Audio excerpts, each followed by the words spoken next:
que se conoce, hoy vamos a empezar con lo que se conoce validación y verificación de métodos. Cuando nosotros hablamos de validación y verificación de métodos, chicos, estamos hablando de lo mismo que estamos, para lo que ustedes se están capacitando, para lo que ustedes se están entrenando y las capacidades que están adquiriendo, que es medir.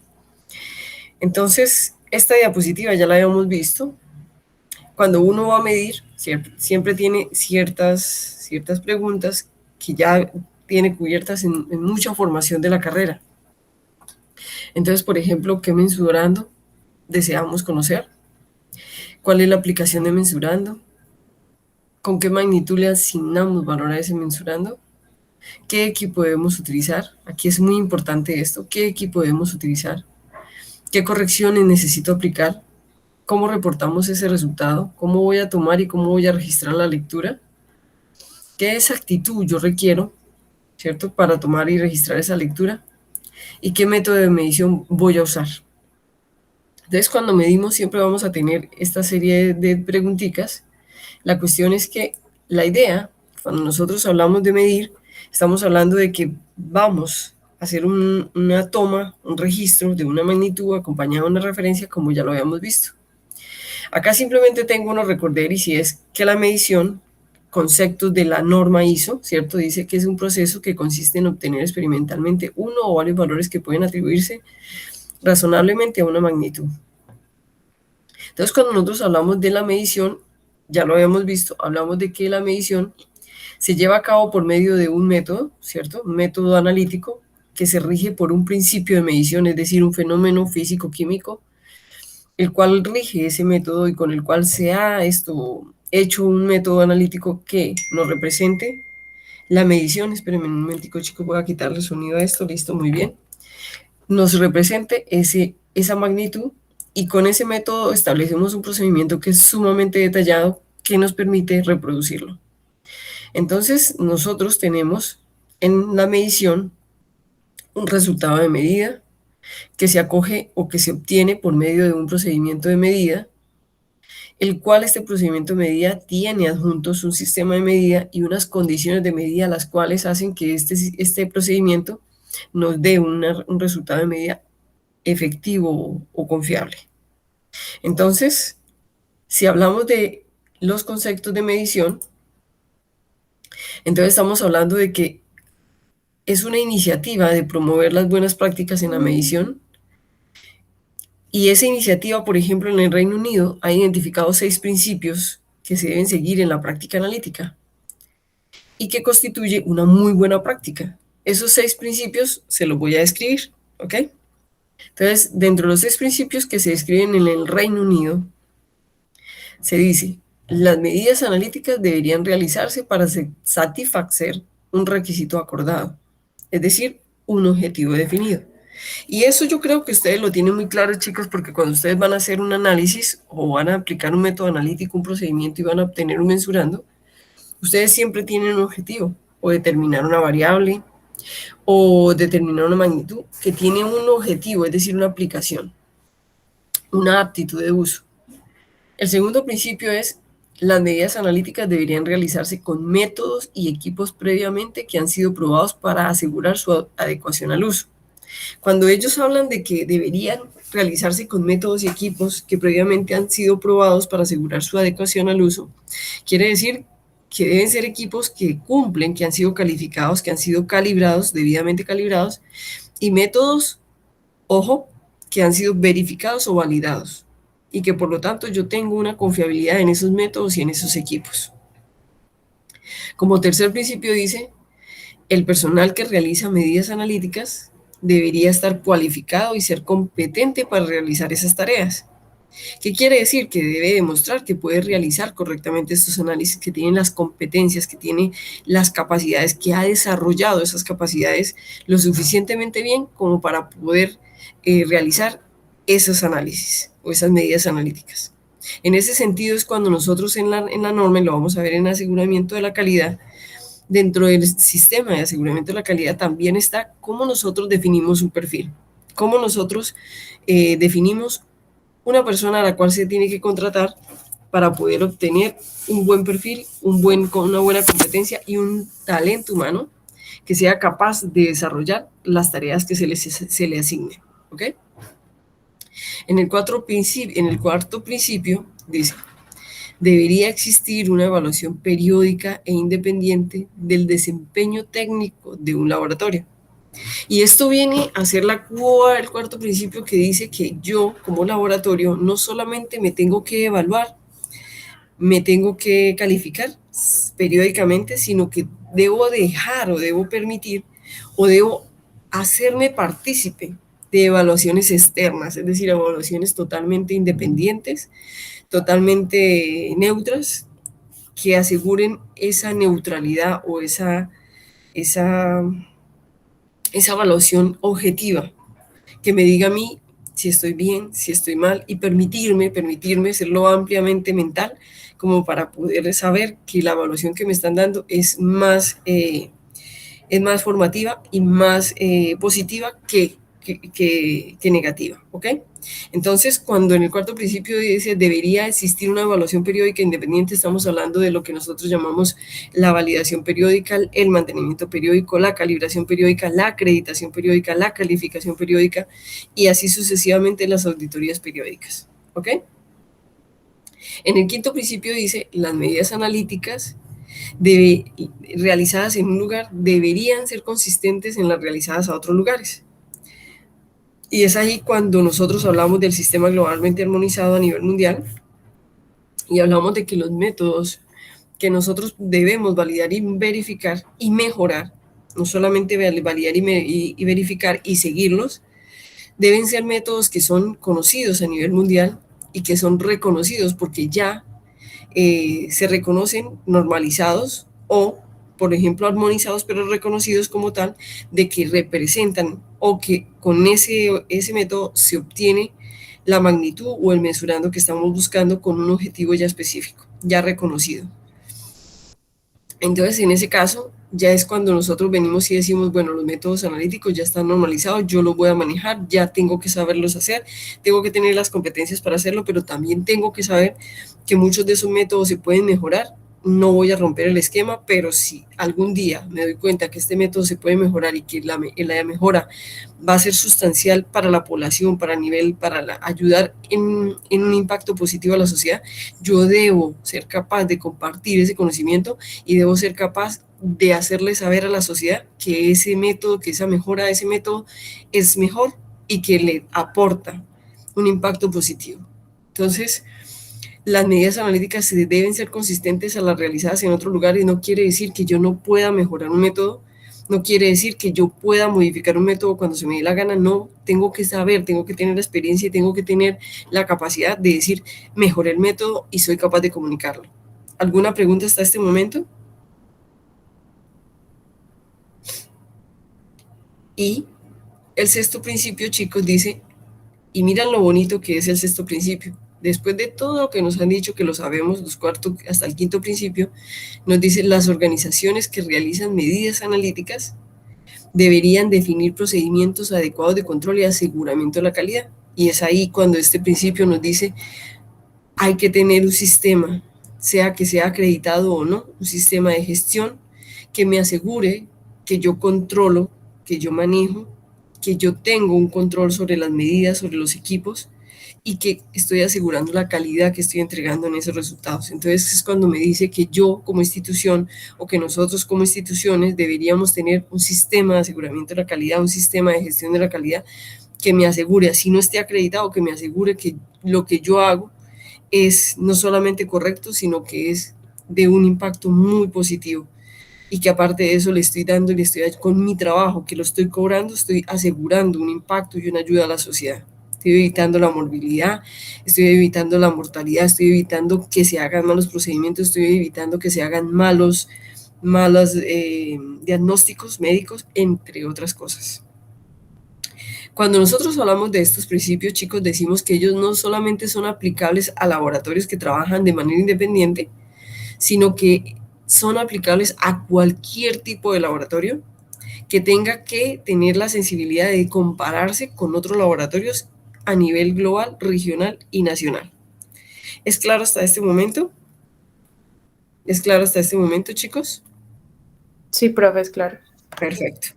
Entonces, cuando nosotros hablábamos de control, hablábamos de conceptos básicos y términos asociados. Se llamaba el vocabulario internacional de metrología que ustedes vieron en Metrología 1. Debido a que nosotros empezamos un tema nuevo siempre en metrología, siempre, y ustedes se van a dar cuenta, inclusive en los posgrados que hay sobre metrología, siempre que se habla de un tema nuevo, siempre tenemos que hablar de los conceptos y los términos asociados al vocabulario internacional de metrología que compete a ese procedimiento, en este caso, validación y verificación de métodos. Y en este hay muchos conceptos que ustedes ya manejan, como por ejemplo el mensurando, que es esa magnitud. Recuerden que magnitud es un numerito que representa una propiedad. La magnitud que se desea medir, esas magnitudes pueden ser físicas, químicas o biológicas, y esa magnitud se define en el vocabulario internacional de medida como una propiedad de un fenómeno, cuerpo o sustancia que puede expresarse cuantitativamente mediante un número y una referencia, y por eso le llamamos magnitud. ¿Por qué? Porque es un número que viene acompañado por una referencia que me indica su uso, que me indica su aplicación.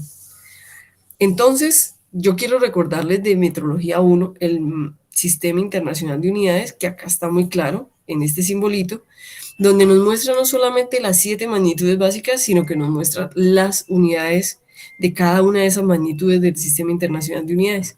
Entonces estamos hablando de las 7 magnitudes, donde hablábamos de la longitud, la masa, el tiempo, la corriente eléctrica, la temperatura, la cantidad de sustancia, la intensidad luminosa, y nos hablaba de que cada una de ellas se reconocía por un nombre a nivel internacional, a nivel global, porque esto ya es un sistema globalmente armonizado, y con un símbolo asociado.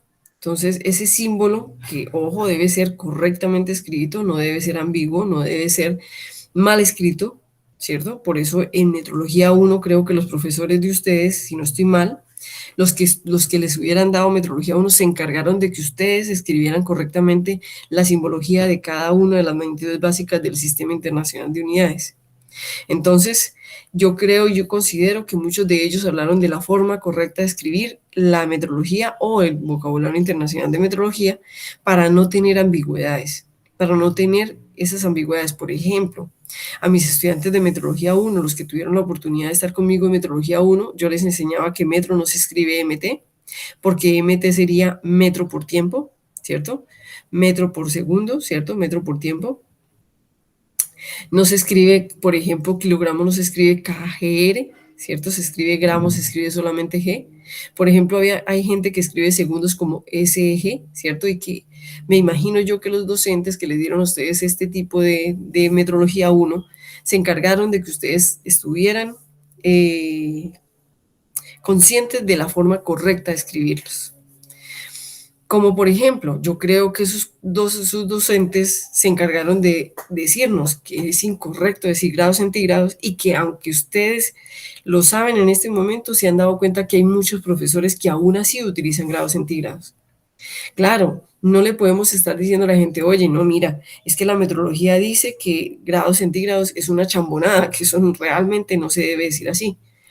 Pero si ustedes ven a nivel global, chicos, en la mayoría de la población, el nombre o el lenguaje común que se utiliza para grados Celsius es grados centígrados.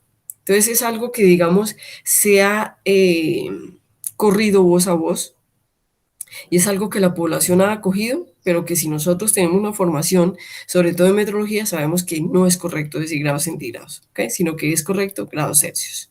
Y que los grados Celsius no son la unidad del Sistema Internacional de Unidades, que la unidad de temperatura del Sistema Internacional de Unidades es Kelvin. Y así sucesivamente, los profesores de Metrología 1 debieron haberles dado la suficiente Metrología 1, suficientemente buena como para que ustedes sepan estas bases fundamentales o conceptos básicos. Entonces, nosotros hablamos de que en esos conceptos tenemos... Profe, qué pena. Dime. ¿Te podrías devolver, por favor, a la diapositiva anterior? Claro, con mucho gusto. ¿A qué hace referencia esa nota de la magnitud número de entidades?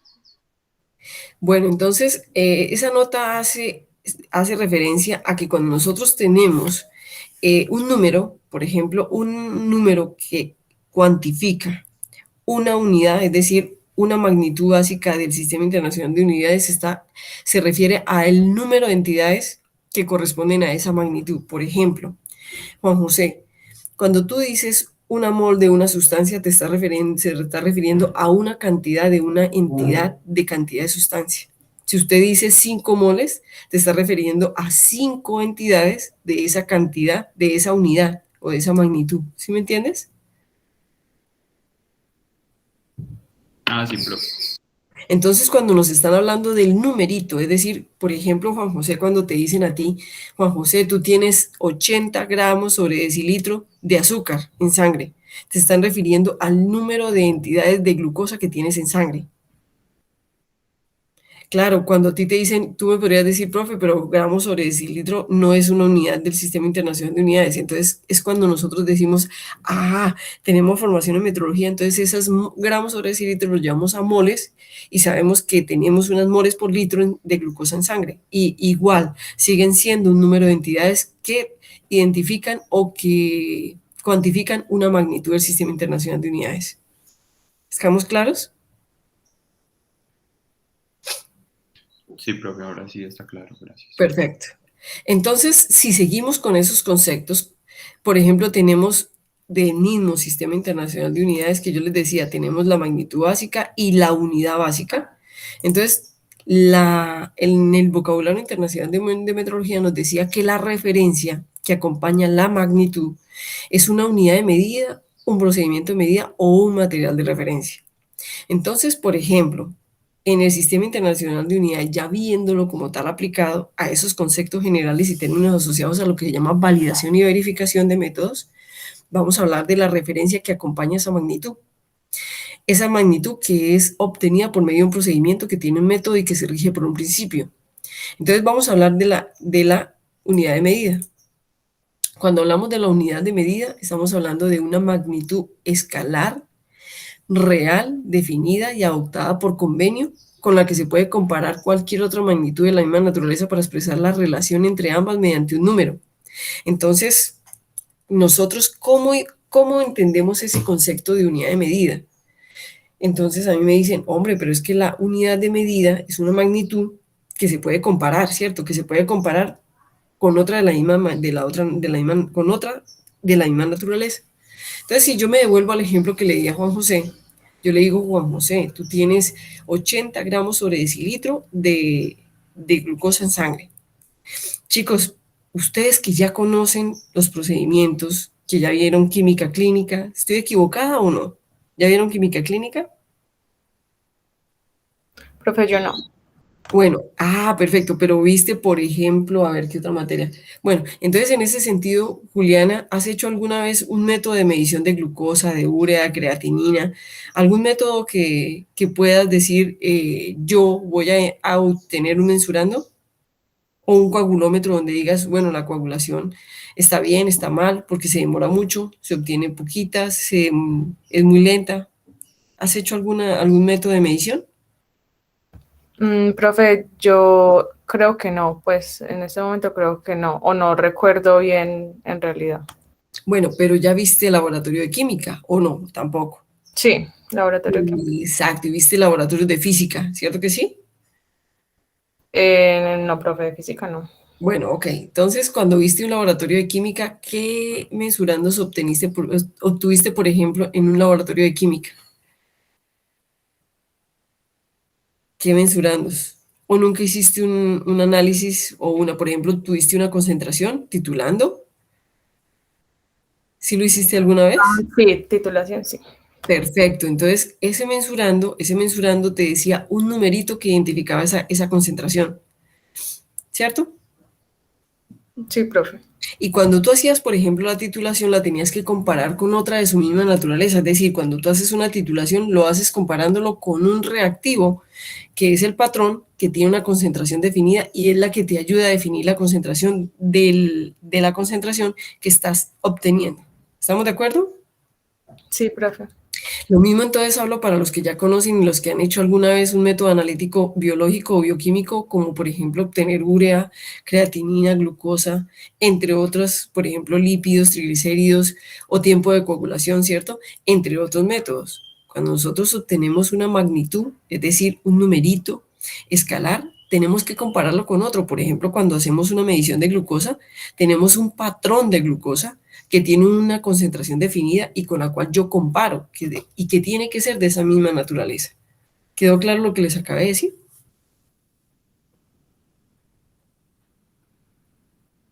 ¿Quedó claro, chicos? ¿Es claro o vuelvo y lo explico? Entonces, yo hago de cuenta que sí, que me entendieron. Yo sigo, la unidad de medida es aquella referencia que acompaña esa magnitud. Entonces yo digo glucosa, gramos sobre decilitro, y el patrón o la sustancia con la cual yo comparo debe tener las unidades homólogas o homogéneas a esa magnitud que yo estoy definiendo. Entonces, por ejemplo, dentro de esas hablamos de la temperatura, ¿cierto? Del Sistema Internacional de Unidades. Estamos hablando de que la unidad de medida me da una magnitud que es acompañada por una referencia que es la unidad. ¿Es más claro acá? ¿Es más claro acá? Muy bien. Si no tenemos una magnitud con una unidad, es decir, una magnitud que se acompañe por medio de una referencia que es una unidad de medida, entonces, si esa magnitud que nosotros obtenemos no se acompaña por una unidad de medida, entonces ella puede ser reemplazada por un procedimiento de medida o un material de referencia. Que, ojo, igual como la unidad de medida se compara con una magnitud de la misma naturaleza, el procedimiento de medida también tiene que asegurar que es comparable y el material de referencia es su comparación y es un material por convención de alta jerarquía metrológica. Vamos a ver qué significa procedimiento de medida en validación y verificación. El procedimiento de medida es otra referencia que acompaña la magnitud. Por ejemplo, cuando nosotros tenemos variables que no tienen una unidad, que son adimensionales porque no tienen una unidad, ellas se deben acompañar de un procedimiento de medida que asegure que fueron bien obtenidos. Por ejemplo, chicos, todos, inclusive Juliana, ¿han medido el pH? ¿Han medido el pH? Sí, ¿Y el pH tiene unidades o es una magnitud adimensional? adimensional. Perfecto. Entonces, esa magnitud que no tiene unidades, no tiene una unidad de medida como referencia que acompaña la magnitud, debe tener un procedimiento de medida que sí sea lo suficientemente confiable y reconocido como para yo poder decir que está y puedo asegurar su medida. Entonces, por ejemplo, tenemos el procedimiento de medida. ¿Qué dice el procedimiento de medida? Es una descripción detallada de una medición conforme a unos principios de medida y a un método de medida basado en un modelo de medida que incluye los cálculos necesarios para obtener un resultado de medida. Hombre, pues si yo tengo una magnitud que es adimensional, que no se acompaña por una unidad, debo tener un procedimiento de medida que me asegure la confiabilidad de esa magnitud. Por ejemplo, ya les hablé del pH, ahora les voy a hablar, por ejemplo, de la medición de la intensidad de un sismo.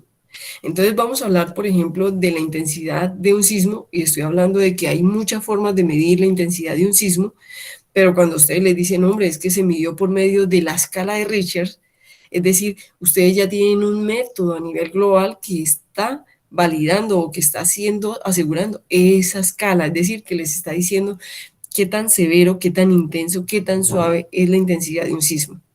Voy a darles otro ejemplo. ¿Alguno de ustedes ha conocido, yo creo que sí, entre todos ustedes han conocido la escala de dureza?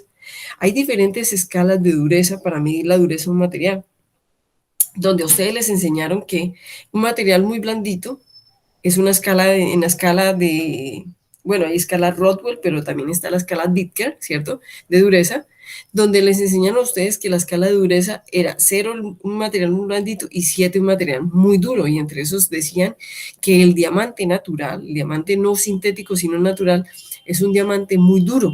¿Sí lo recuerdan ustedes o no?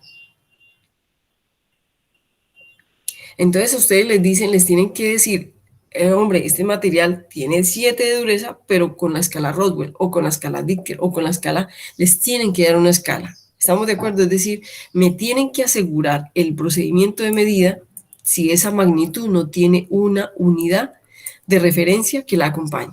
¿Es claro lo que les acabo de decir? ¿Es claro? Sí, profe. Perfecto. Si yo no tengo una magnitud que esté acompañada por una unidad de medida del Sistema Internacional de Unidades, o si yo no tengo, hola Mar Francis, ¿cómo estás? Hola, Voy profe. a Ahí ponerte tratando asistente. de... Dale, profe, qué pena llegar tarde, sino que es que me siento un poquito indispuesta y estaba tratando de hacer el paso pues de la IPS para acá, para Medellín. Entonces estaba tratando de arreglar eso. No te preocupes, Mar Francis, me alegra que estés acá. Listo, muy bien. Entonces, eso quiere decir, chicos, que estamos hablando de que la magnitud debe ser acompañada por una unidad de medida del Sistema Internacional, que fue lo que ustedes aprendieron en Metrología 1, de si no hay una unidad de medida, es decir, si esa magnitud es adimensional, entonces debe estar acompañada por un procedimiento que asegure la confiabilidad de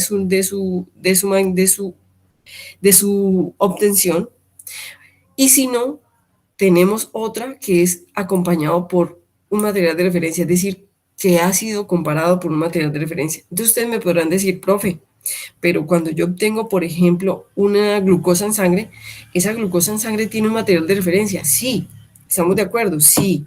Entonces, no solamente tiene un material de referencia, sino que cuando yo digo en mensurando, yo le puedo asegurar a la persona que yo lo comparé con un material de referencia porque es un material, una sustancia patrón de glucosa, sino que ella ya tiene unas unidades que aseguran que fue bien medida. Es decir, que ¿por qué aseguran que fue bien medida? Porque estoy obteniéndola con un método, con un procedimiento que es normalizado, que es reconocido a nivel global.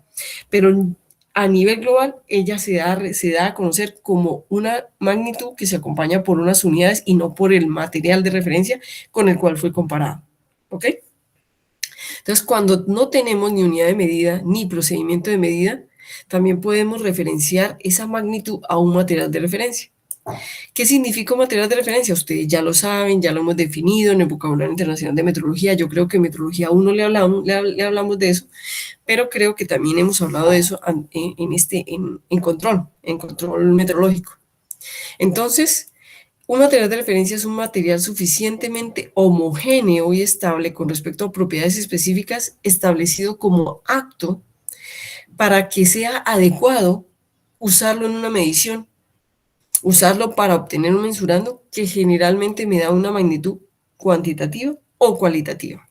¿Estamos de acuerdo?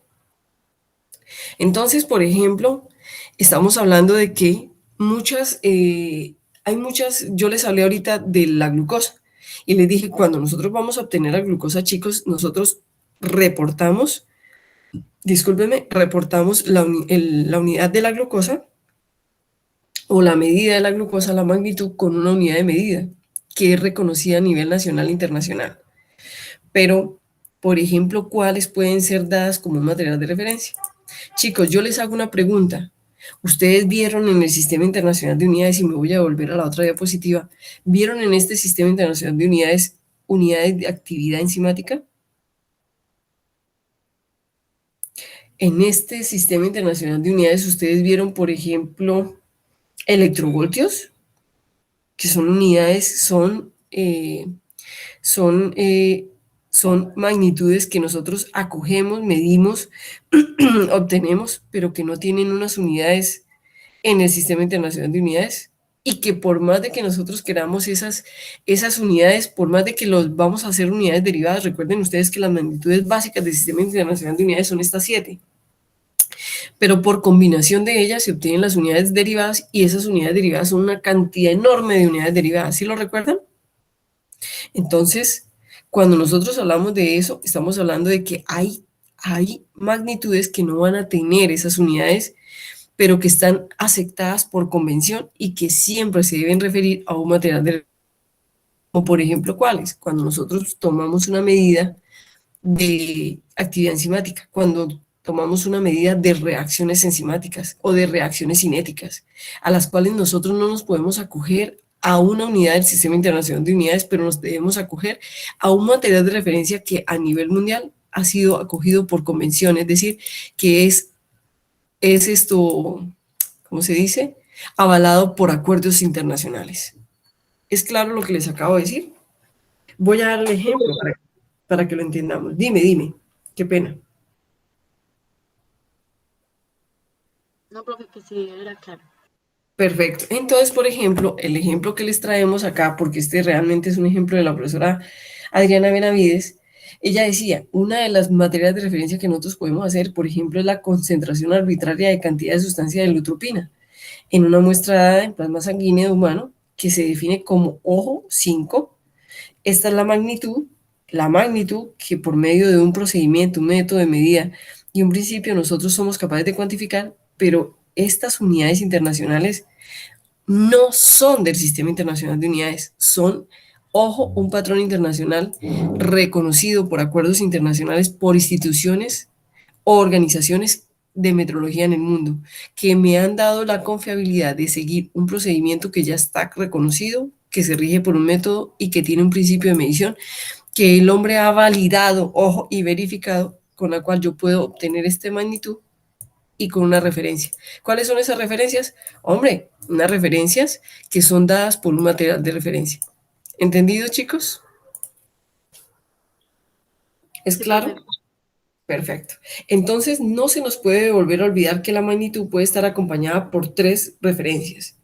Una unidad del Sistema Internacional de Unidades.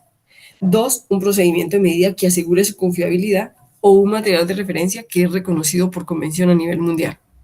¿Ok? Muy bien. Entonces, si seguimos, por ejemplo, vamos a hablar de cómo nosotros definimos un mensurando. ¿Cómo se define un mensurando? Y ustedes ya lo vieron o ya lo vieron en Metrología 1, no sé si ya lo vieron, pero vamos a ver cómo se define un mensurando a nivel global y a nivel, por acuerdo, convención, a nivel internacional. Entonces, cuando nosotros definimos un mensurando, hay un formato IUPAC, ¿cierto? IFSC, para designar las magnitudes de los laboratorios médicos, que dice, cuando nosotros vamos a definir un mensurando, siempre debemos definirlo de forma completa y sin ambigüedades. Entonces, para que eso sea correcto, es decir, que yo sea capaz de definir un mensurando sin ambigüedades, debo definirlo con el sistema donde encuentro esa magnitud, el componente que estoy midiendo y la naturaleza de la magnitud. Entonces, un ejemplo es el que tienen abajo. Yo tengo el sistema plasma, ¿cierto? Se puede colocar sangre o no, ¿cierto? Se entiende que es de la sangre, mas sin embargo, si se coloca sangre, no está de más. Estoy determinando el ion sodio. Y la pregunta es, ¿por qué yo tengo que determinar, o sea, poner el componente? Esto es lo más importante, pero profe, ¿yo por qué tengo que decirle a la gente que el ion sodio lo obtuve del plasma? Hombre, porque el ion sodio se puede obtener de muchas otras matrices, de muchos otros sistemas.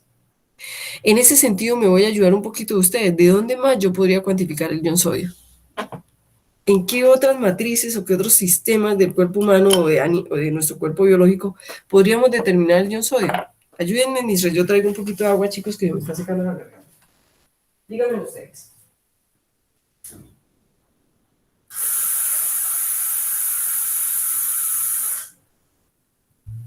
¿De qué otro sistema del cuerpo humano nosotros podríamos obtener el ion sodio? ¿Ah, chicos? ¿Solamente del plasma? ¿Solamente de la sangre? En la orina también. Muy bien, Dayan, lo mismo dijo Nati Pérez. ¿Y de la orina y del plasma a la sangre nomás? ¿O de dónde más? Profe, se me ocurre de pronto pues no en sistemas biológicos como tal, sino de pronto en aguas También, Nati. Perfecto, Nati, y me encanta esa respuesta, porque lo que yo siempre les he dicho y siempre les he dejado claro a los bioanalistas es que ustedes son bioanalistas, pero eso no indica que ustedes no tengan capacidades de medir lo que ustedes miden en otras matrices diferentes al cuerpo humano. Es decir, ustedes son unos tesos y ustedes pueden medir lo que quieran en cualquier otra matriz, porque tienen la capacidad y el entrenamiento necesario para hacerlo. Nati, perfecto. Pero si vamos a hablar del bioanálisis, es decir, de los análisis del cuerpo, ¿en qué otra parte podemos conseguir el ion sodio?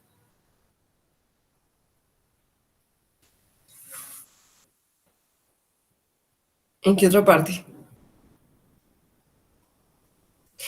Por ejemplo, en el sudor.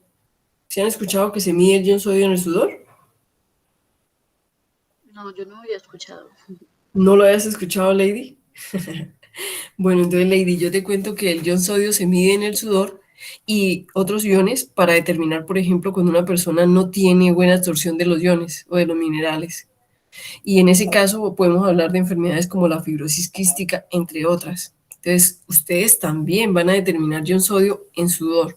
Entonces, nosotros no solamente vamos a encontrar el ion sodio en plasma, en orina, en sudor, sino que yo tengo que especificarle a mi cliente, en este caso al médico o a la institución médica, y en este caso al paciente, donde yo tomé esa determinación. ¿Es claro? ¿Hasta aquí vamos bien? ¿Por qué no debe ser ambiguo? Entonces, en el momento en el que yo defino ese sistema, esa matriz, estoy quitando la ambigüedad. ¿Estamos de acuerdo? Entonces, seguimos con la definición de la naturaleza de la magnitud. Entonces decimos que ese ion sodio, lo que estamos dando la determinación, es la concentración de la cantidad de sustancia y que está definida a nivel internacional como 143 milimoles por litro en una persona determinada en un instante dado. Entonces ustedes dirán, uy, profe, pero yo normalmente doy glucosa, pero yo a la persona no le definí, yo digo, yo estoy aprendiendo que yo puedo medir glucosa, pero yo nunca he aprendido que se tiene que definir, hombre, si fue en orina, si fue en sangre, ¿cierto? Entonces yo siempre tengo que tratar de ser muy, muy preciso, decir, muy poco ambiguo. Yo no puedo dejar ambigüedades en lo que yo reporto. Entonces, en ese caso, si yo voy a reportar glucosa, yo tengo que reportar primero de qué componente, como me dijo Nati Pérez. Yo, chicos, y Nati Pérez, y ustedes deben saber que nosotros podemos medir glucosa en frutas, en piña, en guayaba, en aguas residuales, podemos medir glucosa en la sangre de un gatico, ¿cierto? Entonces, yo tengo que ser lo suficientemente correcto para definir ese mensurando de manera tal que no tengan ambigüedades. Decir a qué, ¿cierto? ¿Cuál fue la medición? Dar una referencia que acompaña esa magnitud y decir a quién se le hizo. Entonces ustedes dirán, profe, pero eso se cumple. Sí, claro, eso se cumple perfectamente cuando yo tengo un formato de reporte determinado, el cual cumpla con toda la definición. ¿Estamos de acuerdo? Pero que yo tengo que ser muy claro y muy poco ambiguo es correcto. ¿Es claro por qué lo tenemos que definir así? ¿Por qué no lo definen a nivel mundial de esa forma? No duda. Dime. Con relación a lo que usted mencionaba, pues de que también se puede medir, por ejemplo, el ion sodio, la glucosa en un ambiente veterinario.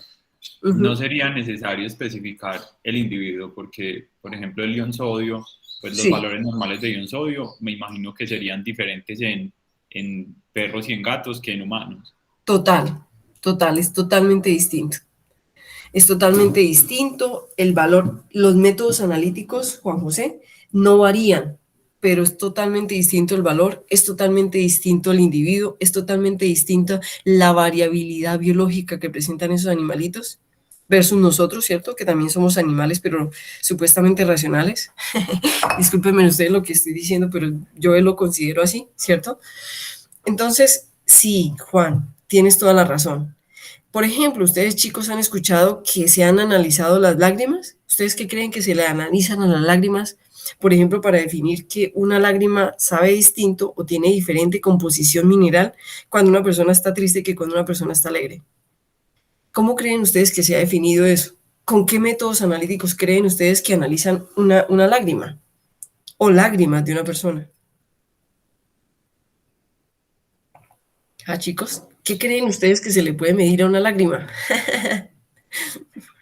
No sé, tal vez la concentración de electrolitos. Juan José, principalmente eso es lo que se le mide a una lágrima. Chicos, no me van a decir ustedes que ustedes no han llorado y nunca han probado una lágrima. Todos hemos llorado, así sea de niños. Y todos hemos probado una lágrima.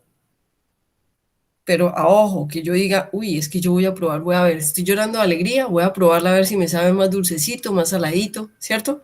Eso es lo que nosotros no hacemos, pero que todos hayamos probado una lágrima, sí, y todos sabemos que saben que tienen un sabor a minerales, ¿cierto? Entonces lo que principalmente se mide en las lágrimas son la composición mineral que tiene la lágrima. Pero entonces, ¿eso quiere decir, profe, que yo también puedo medir el ion sodio en la lágrima? Claro que sí. ¿Estamos de acuerdo? Y en ese caso podemos medir el ion sodio en la lágrima, en el líquido cefalorraquídeo, podemos medir el ion sodio en el líquido linfático, podemos medir el ion sodio en el plasma, podemos medir el ion sodio en la orina, podemos medir el ion sodio en el sudor, etcétera, etcétera. ¿Estamos de acuerdo, chicos? Sí. Muy bien. Entonces, eso quiere decir que queda claro que nosotros tenemos que definir correctamente el mensurando. ¿Qué quiere decir? Sin ambigüedades. Y para eso el formato por convención a nivel internacional me dice que tengo que dar la matriz o sistema, el componente o la magnitud y la naturaleza, es decir, qué es lo que estoy midiendo, a qué número es igual, ¿cierto? Y a qué individuo le hice esa medición. Muy bien. Entonces, si seguimos hablando de conceptos básicos de validación y verificación, vamos a hablar de lo que se llama el fundamento científico. Y yo creo que ya lo hemos hablado lo suficiente y decimos que es el fenómeno natural, biológico, químico y físico que sirve como base de fundamento de la medición. Entonces, hablamos de métodos técnicamente validados. Estamos hablando de métodos que han sido verificados. Estamos hablando de métodos que a nivel internacional tienen una validez y una aceptación jerárquica, metrológica, que por acuerdos internacionales están ya más que reconocidos, de que por medio de ellos nosotros hemos logrado que este fundamento científico tenga un método con el cual nosotros seamos capaces de cuantificar una magnitud física, química o biológica. Entonces, ¿qué quiere decir? Cuando nosotros hablamos de ese principio de medida, estamos hablando del fenómeno con el cual nosotros hacemos un método de medición, que se lleva a cabo en un método de medición. Entonces, por ejemplo, vamos a hablar de la espectrofotometría o de la fotocolorimetría. ¿Todos ustedes han hecho espectrofotometría y colorimetría en este momento ya? Sí. Sí, Juliana, ¿tú has hecho? Sí, profe. Ah, perfecto. Entonces, en este sentido, nosotros vamos a hablar del principio de medición de la espectrofotometría o de la fotocolorimetría. Estamos hablando de que es la absorción de un tipo de energía, en este caso óptica, ¿cierto? Energía lumínica, aplicada a la medición de la concentración de una cantidad de sustancia. Entonces, estamos hablando de que por medio de la cantidad de longitud de onda absorbida, de la luz, nosotros podemos medir la cantidad de una sustancia. ¿Es claro este fenómeno? ¿Es claro nosotros cómo hemos hecho para poder formar métodos con los cuales nosotros entendamos ese concepto? sí, profe.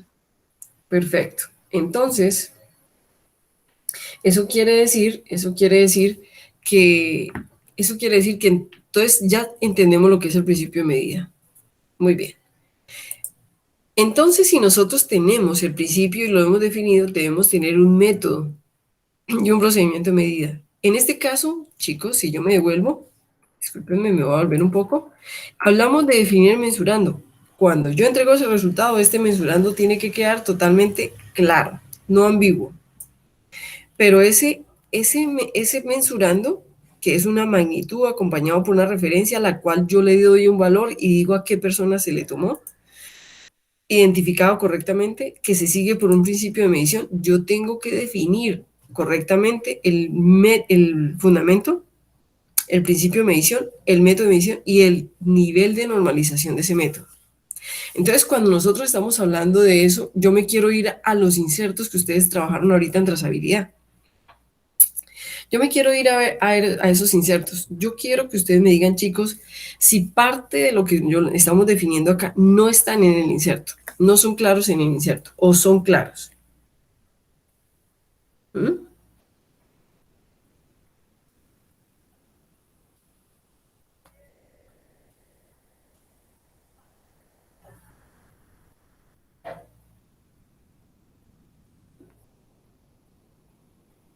Chicos, muy bien.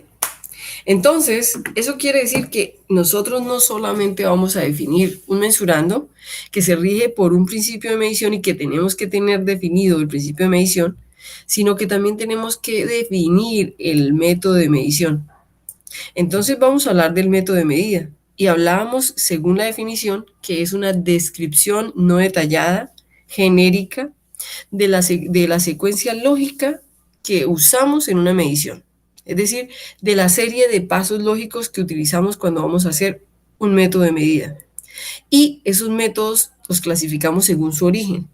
Y entonces, según su origen, tenemos los métodos normalizados, los métodos desarrollados por el laboratorio y los métodos no normalizados. ¿Es claro lo que les estoy diciendo? Están los métodos normalizados, los métodos desarrollados por el laboratorio y los métodos no normalizados. ¿Listo, chicos?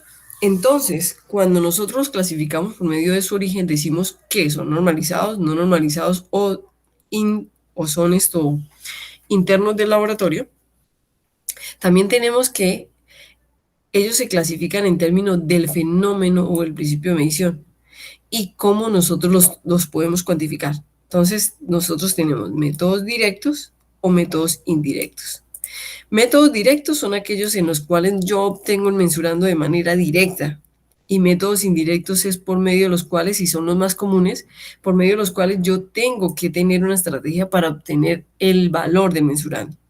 Por ejemplo, si me devuelvo aquí a la señorita absorción de energía, yo les quiero preguntar, ¿la fotocolorimetría, la espectrofotometría es un método directo o un método indirecto?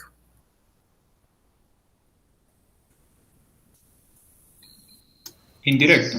Indirecto. Totalmente indirecto. ¿Qué es lo que yo obtengo en espectrofotometría o colorimetría? Absorbancia. Muy bien, la absorbancia o la tramitancia, ¿cierto?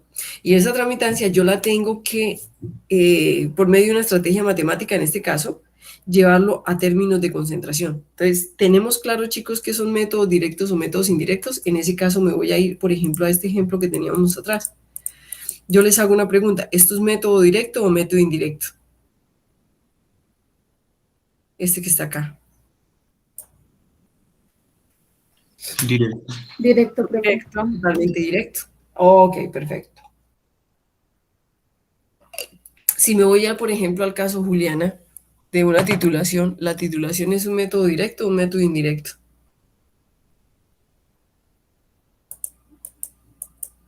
Profe, no sé, yo diría que un método indirecto. Claro, es indirecto porque por medio de otra concentración obtengo el valor, ¿cierto? No, es decir, yo haciendo el método o el procedimiento no obtengo instantáneamente la concentración, sino que tengo que llevarlo a una estrategia matemática, una ecuación de neutralización con la cual obtengo la concentración. ¿Estamos de acuerdo? Perfecto. Entonces, cuando nosotros definimos si es un método normalizado desarrollado por el laboratorio no normalizado, y también definimos si es un método directo o indirecto, chicos, nosotros también tenemos que definir el nivel de normalización de ese método. ¿Ok? Entonces, cuando hablamos de la normalización, estamos hablando de, ojo, la competencia, la calidad y la evaluación de la conformidad. ¿Ok? Entonces, en ese caso, vamos a hablar, por ejemplo, de lo que es la competencia.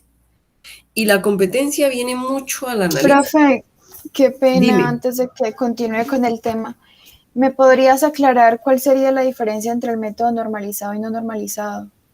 Uy, claro que sí. Excelente. El método normalizado es un método que es acogido ya a nivel internacional con un método totalmente reconocido. Por ejemplo, todos los métodos que están en la RAE, todos los métodos que tenemos en la RAE, no, en la ISO, todos los métodos que tenemos en la IUPAC, la mayoría de ellos son métodos normalizados porque a nivel mundial ya tienen una normalización que se acoge a un material de referencia o a un método que es reconocido por...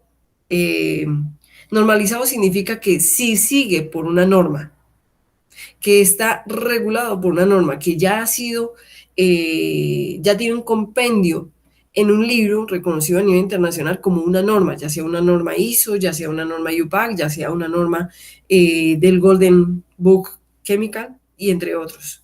¿Me entendiste? Sí, profe.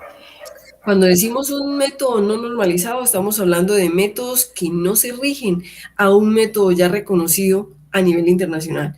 Son métodos que quizá los vamos a reconocer más como armonizados que como normalizados. Es decir, son métodos que llevamos a cabo, que nosotros usamos, pero que no necesariamente han sido acogidos por convención a nivel internacional y no tienen una norma. ¿Como cuáles, Nati? Por ejemplo, como cuando tú estás haciendo investigación y en investigación quieres medir algo y no tienes un método en una metodología, en un compendio de normas. Entonces tú te vas y no encuentras un método, pero hay un artículo de investigación por allá que tú te encontraste y ese método de investigación ya fue evaluado, avaluado y publicado. Y esa persona hizo un método y tú dices, posiblemente a mí me podría servir. No tengo la misma matriz, no tengo el mismo mensurando, pero a mí me podría servir. Y yo lo aplico, Nati, y funciona. Y después lo publico. Ese método que tú utilizaste es no normalizado. ¿Me entendiste? Sí, profe, ya me quedó súper claro. Muchas gracias. Exacto. Entonces una cosa es un método que está por norma, por convención, y otra cosa es un método que aunque yo sepa, aunque me dé resultado, aunque yo obtenga, y aún así pueda medirle una confiabilidad alta, él no es normalizado porque no pertenece a una norma. ¿Es claro? Perfecto. Entonces, si estamos hablando del nivel de normalización, estamos hablando de la competencia, la calidad y la evaluación de la conformidad de esos métodos. Entonces vamos a hablar, por ejemplo, de la competencia. Y cuando hablamos de la competencia, estamos hablando del analista. Y me dice la RAE, la Real Academia de la Lengua, me dice así: pericia, yo diría habilidades; aptitud, yo diría compromiso; idoneidad, para hacer algo o intervenir en un asunto determinado. Eso me dice la RAE. Pero en las normas la competencia está dada como aquella persona que ha desarrollado, que ha formado las habilidades y las competencias necesarias para poder desarrollar un análisis. Así de sencillo.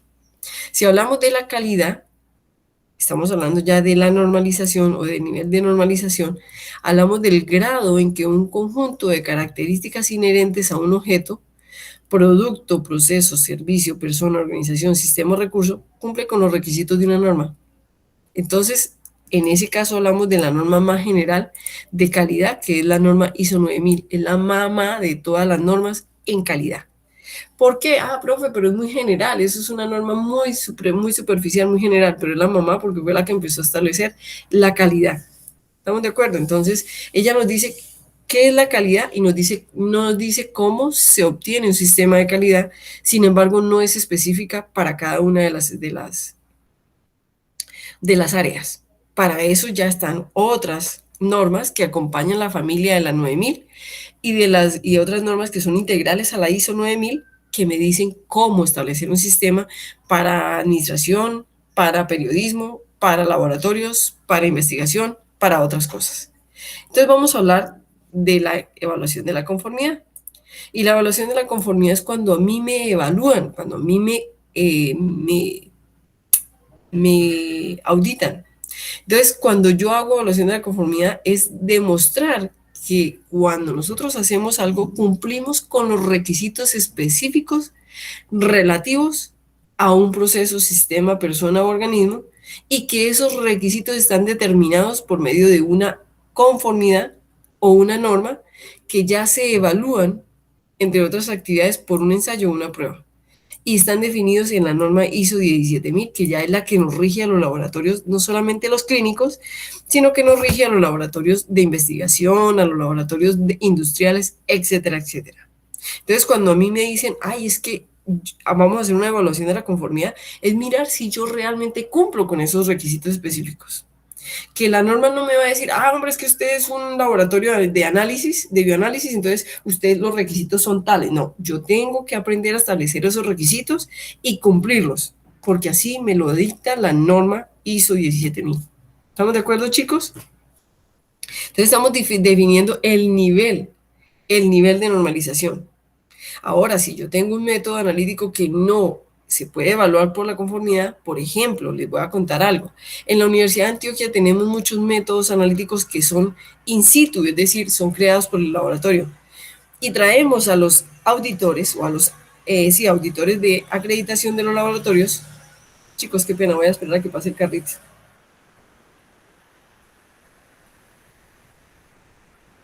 Ok, y traemos a muchos auditores, por ejemplo, de la UNAC, del Organismo Nacional de Acreditación, y estamos haciendo una evaluación externa, y la evaluación viene y me dice, por ejemplo, hay evaluadores que dicen, qué pena, yo no te puedo evaluar ese método porque ese método no lo conozco.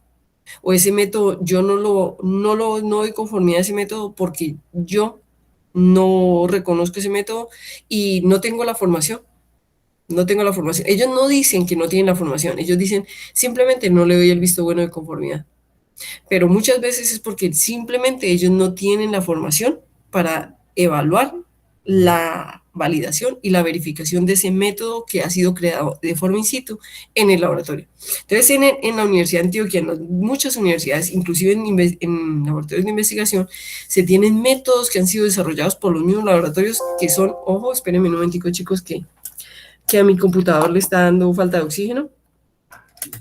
Entonces tenemos muchas veces muchos métodos que son desarrollados in situ en los laboratorios, pero que normalmente, chicos, no son evaluados, no son conformes a una acreditación del Organismo Nacional de Acreditación, muchas veces porque los mismos evaluadores no tienen la formación para poder decir, venga, yo lo reviso, venga, yo miro, ¿cierto? Y así sucesivamente. ¿Entendido, chicos? Sí, profe. Perfecto. Entonces, si hablamos de esta evaluación de la conformidad, estamos hablando de cuando yo me evalúo y cumplo con los requisitos de forma externa. Vamos a ver, por ejemplo, lo que se llama la atestación. Entonces, cuando viene un evaluador, o yo soy evaluador interno, porque yo también puedo ser auditor interno de los procesos de mi laboratorio, ¿cierto? También lo podemos ser. Existe una prueba, es decir, yo como compruebo que realmente se cumple. Entonces yo hago una emisión o una declaración y la emito esa declaración y la emito basada en una decisión tomada después de que he revisado, después de que he evaluado y he dado el visto bueno o visto de no conformidad de que se cumple con unos requisitos especificados en una norma. Entonces, cuando a mí me van a hacer una evaluación de la conformidad, viene una persona externa o viene un auditor interno y él se tiene que regir a unos requisitos especificados en una norma que han sido adaptados en mi laboratorio. ¿Entendido? Y esa declaración, o lo que llamamos alcance de atestación o alcance de esa declaración, es qué capacidad da esa declaración, qué capacidad me da a mí como laboratorio ese alcance. Entonces, por ejemplo, el alcance es lo que mide la extensión o lo que yo puedo cubrir o la característica de los objetos que yo puedo evaluar que están cubiertos por esa declaración. Es decir, hombre, yo traje un auditor a que me evaluara un método o unos métodos analíticos o el laboratorio completo y el auditor dijo que yo podía hacer ensayos o análisis de personas adultas, pero no de neonatos, porque no cumplo.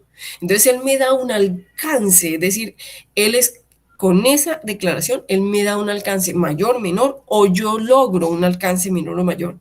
Porque puede ser, chicos, que yo pueda tomar análisis de neonatos, pero dentro de lo que yo pedí, yo no pedí eso. Entonces, dentro del alcance de la declaración del evaluador de la conformidad, no quedó que yo como institución puedo analizar muestras de neonatos. Entonces, no lo puedo hacer. ¿Por qué? Porque el alcance de esa declaración no me da esa capacidad. ¿Es claro lo que les acabo de decir? Sí, profe. Perfecto. Profe, sí es claro, pero usted me podría dar de pronto otro ejemplo en ese alcance de atestación. Claro, muy bien. Te voy a dar un alcance de esa atestación sin necesidad de regirse una acreditación. Estoy hablando con Juliana, ¿cierto que sí? Sí, profe. Bueno, Juliana, entonces vamos a hablar de las micropipetas. Tú conoces las micropipetas, ¿cierto que sí? Sí, Muy bien. Entonces, hagamos de cuenta, Juliana, que tú aprendiste a verificar una micropipeta en instrumentación y metrología 1, ¿cierto que sí? sí, profe. En esa verificación que tú hiciste de la micropipeta, había micropipetas que en cierto rango, en el rango de medición de la micropipeta no cumplía, porque ese error que tú determinabas, ya sea por tu capacidad, por tu experiencia pipeteando, o sea por el equipo, no cumplían con el error máximo permisible de ese rango específico, de ese intervalo específico. ¿Sí fue así o no? Sí, profe. Entonces la pregunta es, tú que fuiste la que verificaste la micropipeta, ¿qué te dijeron los profesores? ¿O tú qué crees que se debe hacer con ese instrumento? ¿Desecharlo? ¿Mandarlo a calibrar? ¿Mandarlo a mantener? ¿Hacerle mantenimiento? ¿O yo puedo acortar el alcance del instrumento si definitivamente lo calibré, le hice mantenimiento correctivo, preventivo todo y no cumple? ¿Qué crees tú que se hace con ese equipo? Profe, pues yo pienso que si después de hacer pues como ese debido proceso de calibrarlo y hacerle mantenimiento y agotar como esos recursos, por decirlo de alguna forma, pues sí se podría dar un alcance pues para ese instrumento, para no desecharlo completamente. Eso, entonces yo puedo tomar la determinación, o disminuyo el alcance de medición de la micropipeta, o simplemente digo no, definitivamente no se puede y lo desecho. ¿Estamos de acuerdo? Es decir, lo saco de uso, fuera de uso. Pero si tú ves que la micropipeta funciona en cierto rango del alcance de medición, yo digo, hombre, todavía la puedo utilizar. Y es que es una buena micropipeta, está bien, está mantenida, no está deteriorada. ¿Yo por qué tengo que sacarla? ¿Estamos de acuerdo? ¿Es claro? Sí, profe, quedó muy claro, muchas gracias. Entonces, en ese caso, Juliana, no hay un evaluador de la conformidad, es decir, un auditor o un calificador, que me dé un alcance al laboratorio. Pero en este caso, tú, Juliana, que fuiste la que verificaste la micropipeta, tú le das un alcance de trabajo a esa micropipeta. Entonces, a eso nos referimos en el alcance, es decir, ¿qué capacidad le vas a dar a esa micropipeta para trabajar? ¿Sí quedó más claro? Sí, profe, quedó muy claro, muchas gracias. Y tú, Juliana, haces una declaración y dices, esta micropipeta no se puede utilizar, por ejemplo, si es de 100 a 1000, yo no recomiendo utilizarla de 700 a 1000 porque el error es muy grande. O lo otro es, yo, Juliana, he declarado que esta micropipeta de 100 a 500 no sirve, funciona de 500 a 1000. Entonces, tengo que buscar la manera de que en el instrumento yo informe eso. Y le tengo que hacer una declaración con un documento que diga, esta micropipeta fue verificada y no funciona porque el error que reporta es demasiado grande. Entonces se llama alcance de atestación o de declaración de conformidad o de calificación. ¿Entendido? Muy bien. Entonces, si hablamos de el alcance de la declaración o el alcance de la atestación, estamos hablando de que hay procedimientos mediante los cuales yo mido o busco ese reconocimiento al alcance que tiene mi laboratorio. Algunos son obligatorios, algunos son totalmente voluntarios, que muchas veces, chicos, les voy a ser sinceros, se está buscando que muchos de los voluntarios sean obligatorios para que tengamos una calidad lo suficientemente buena como la de un país desarrollado. Hombre, que Colombia todavía no lo ha hecho porque todavía no tenemos la capacidad, listo, pero tenemos que tender hacia ese camino. Entonces, si vamos a hablar de una acreditación, estamos hablando de una evaluación de la conformidad de tercera parte, es decir, una parte externa a mí, relativa a un organismo que evalúa la conformidad y que me va a dar una declaración que va a manifestar la demostración de que yo tengo la competencia como laboratorio, como institución, para llevar a cabo esos resultados, esas magnitudes, esas mediciones. ¿Es claro lo que es la acreditación? Entonces, si nosotros estamos hablando de una acreditación, estamos hablando, por ejemplo, que la acreditación es voluntaria y generalmente en Colombia el que hace la acreditación es la ONAC, organismo nacional, la ONAC, el ONAC, Organismo Nacional de Acreditación de Colombia, o el IDEAN, cuando estamos hablando ya de términos meteorológicos, ambientales, ¿cierto? Entre otros. O si estamos hablando de prácticas agrícolas, estamos hablando de Agrosavia, lo que antes se conocía como ICA, ¿cierto? Entonces estamos hablando de instituciones que me van a ayudar a hacer esto, me van a ayudar a hacer esa declaración y me van a dar un alcance como institución. Hombre, que si vamos a hablar de bioanálisis, estamos hablando de que tenemos que cumplir con una norma que es la norma NTC 17025-2017, que es para laboratorios en general, pero que si estamos hablando de laboratorios de bioanálisis clínicos, estamos hablando de una norma que es específica, que es la 15189 de 2014. Últimas actualizaciones. ¿Hasta ahí vamos bien? Entonces, cuando yo me acredito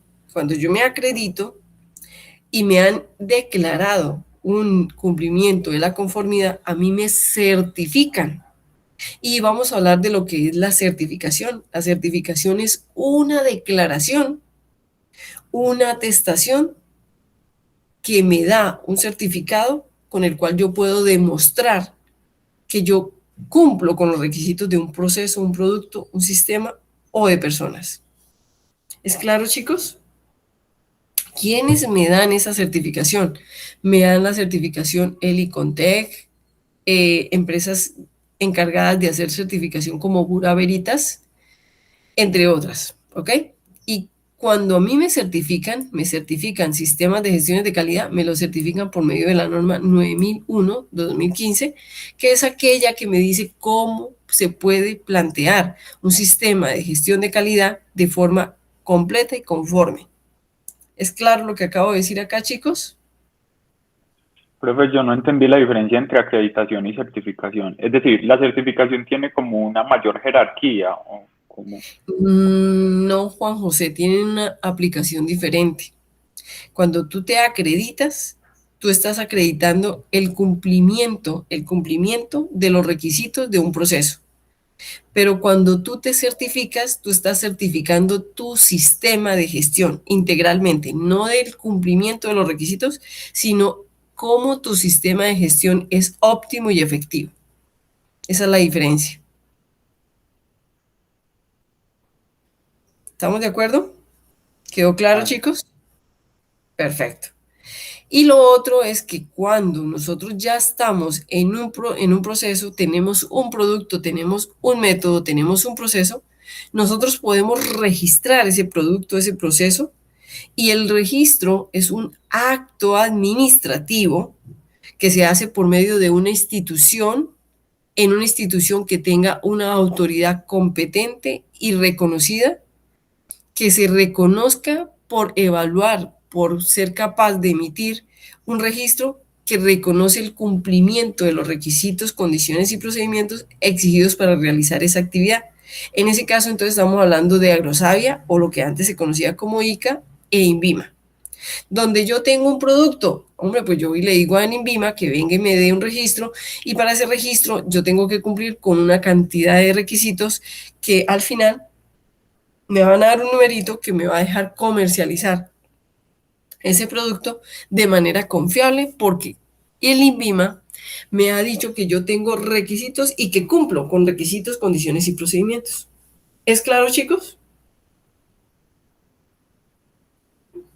Entonces, ustedes me van a decir, profe, ¿yo tengo que registrar los métodos analíticos o los tengo que acreditar? En condiciones de un laboratorio, yo acredito la forma o que yo cumplo con los requisitos de hacer esa metodología de realizar un método analítico y entregar un resultado y cobrar por él. Ah, profe, entonces cuando yo me acredito, ¿recibo una certificación? Sí, tú recibes una certificación de acreditación, pero no de sistema de gestión de calidad. ¿ok? Y eso no se le llama una certificación como tal. Bueno, sí, se le llama certificación porque le llamamos certificado, ¿cierto? Se llama más bien un certificado de acreditación, eso le llamamos una declaración de acreditación. Y que nosotros lo colocamos listo, soy acreditado y por lo tanto, al ser acreditado, puedo cobrar, puedo dar confiabilidad, puedo dar asegurabilidad de mis mediciones, sí. Cuando hablamos de certificación como tal, estamos hablando de sistemas de gestiones de calidad, no solamente los métodos, no solamente los procedimientos, estamos hablando de la certificación como tal de un sistema integral donde yo integro no solamente la parte analítica, sino la parte pre y la parte post-analítica. Y cuando estoy hablando de un registro, estoy hablando más de productos y servicios. Es decir, yo cómo puedo registrarme, digamos, ante la Cámara de Comercio para que ella me dé la posibilidad de comercializar. Yo cómo me registro ante el INVIMA para poder comercializar un producto que saqué, no el método, no del procedimiento, sino el producto que ya tengo obtenido. ¿Es claro lo que les acabo de decir, chicos?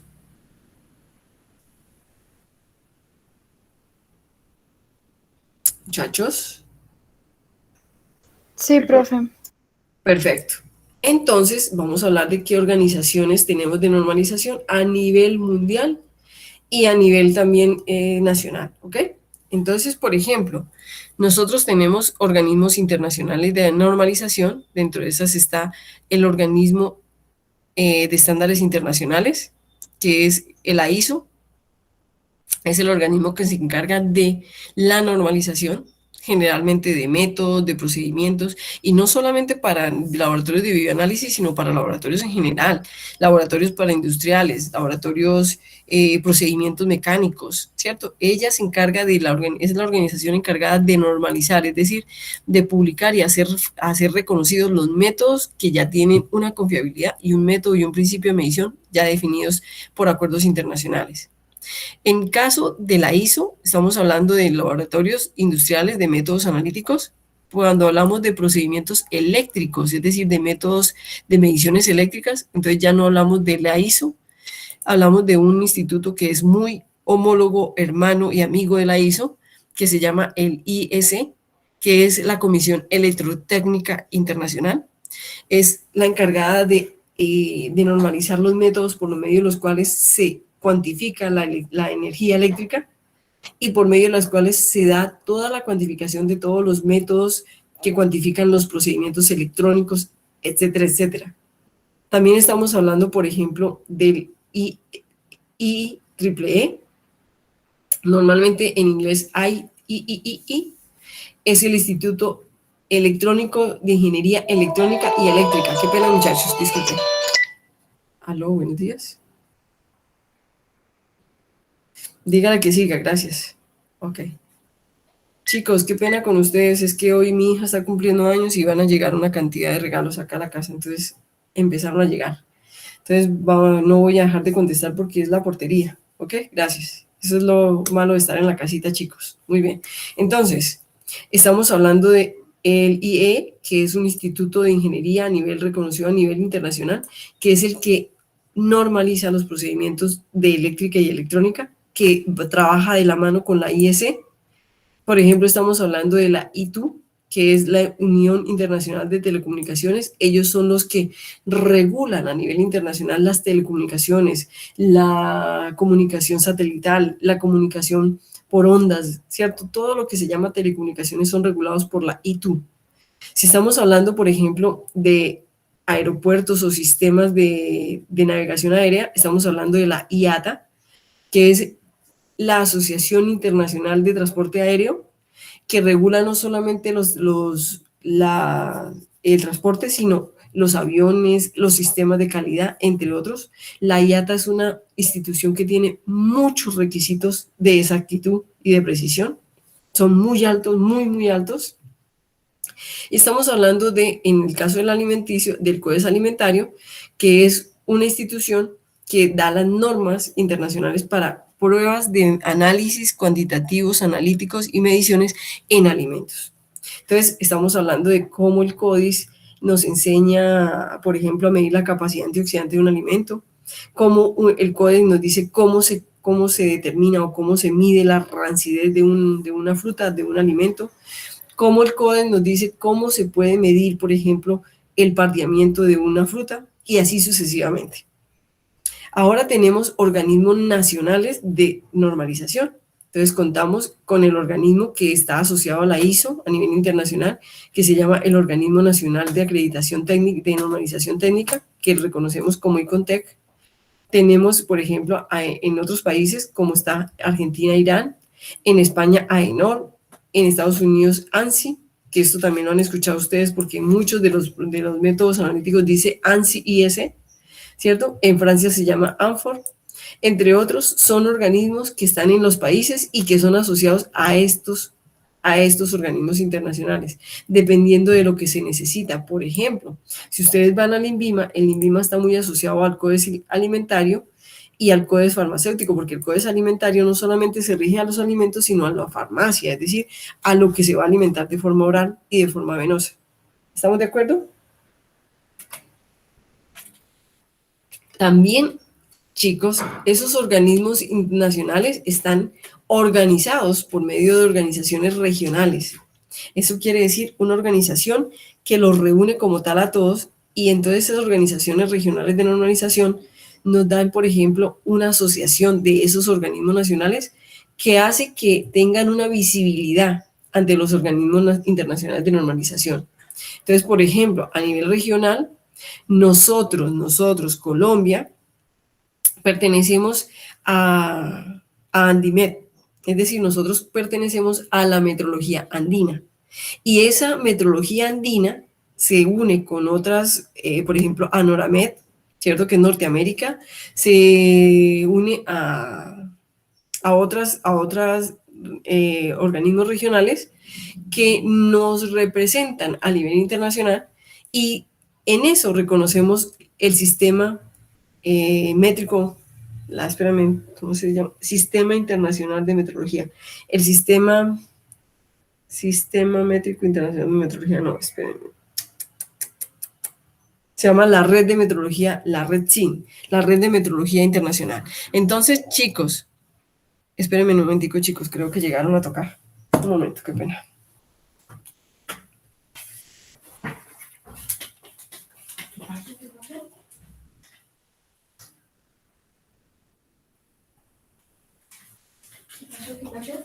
Ok, muy bien.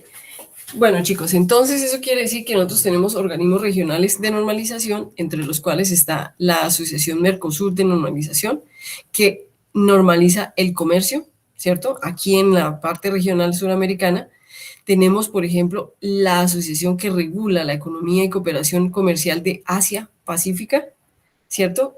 Tenemos la normalización en Europa. Tenemos la Panamericana, es decir, la que cubre ciertos países americanos. Tenemos la Comunidad Caribeña. Tenemos la Red Andina de Normalización, donde estamos nosotros, ¿cierto? Y esas de ellas son reconocidas algunas organizaciones que no son públicas, que no son, pero que son reconocidas y que actúan y tienen un papel protagónico en la metrología, como son el IDF o FIL, que es la Federación Internacional de Productos Lácteos. Está la IUPAC, está la OAC, que son comunidades analíticas, está el ACTM y otras organizaciones. Chicos, un momentico, que pena.